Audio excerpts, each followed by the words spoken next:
Watch and pray. Watch and pray. Yes, watch and pray. It's what Jesus warned his disciples, that they should watch and pray. But watch what and pray for what? Well, Jesus has spoken on a number of occasions that he had to die. He was going to be beaten and spit upon and mocked and given over to be killed by crucifixion, which was live torture.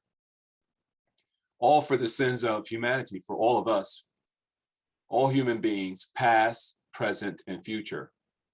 Jesus had warned about this many times. And in fact, that night, he says, this is the night. And Peter was brave and he says, I'll go with you to the end. And his disciples agreed, his followers. And yet, when they were at the Garden of Gethsemane, across from the Jerusalem temple, probably past midnight, they've been up all night, and now everyone is tired, but Jesus is about to be delivered and taken, and he knows this, and he says, you want to help me? Pray with me, watch with me. And Jesus goes on a little farther, and he prays, and he's afflicted because he knows that this is going to be a really bad deal. But all his disciples could do was sleep. They were dead tired. 3 times Jesus gets up from prayer to watch them. And he tells them, pray with me. And they were probably looking at him, but they were sleepy. Their eyes were tired. He tells them to watch. Watch can be translated as be watchful, be on the alert, be alive, to be awake, to keep watch, to lie in wait.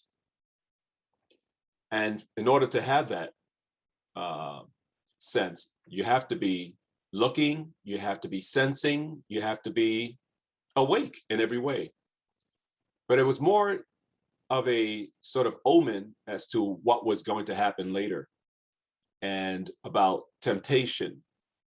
And Jesus finishes Mark 14:38 by saying, the spirit is willing, but the flesh is weak. We say we want to do certain things. We want to please God. We want to know who he is. We want to walk in his path. But one side of us is just not ready. We're not taking it as seriously as we should.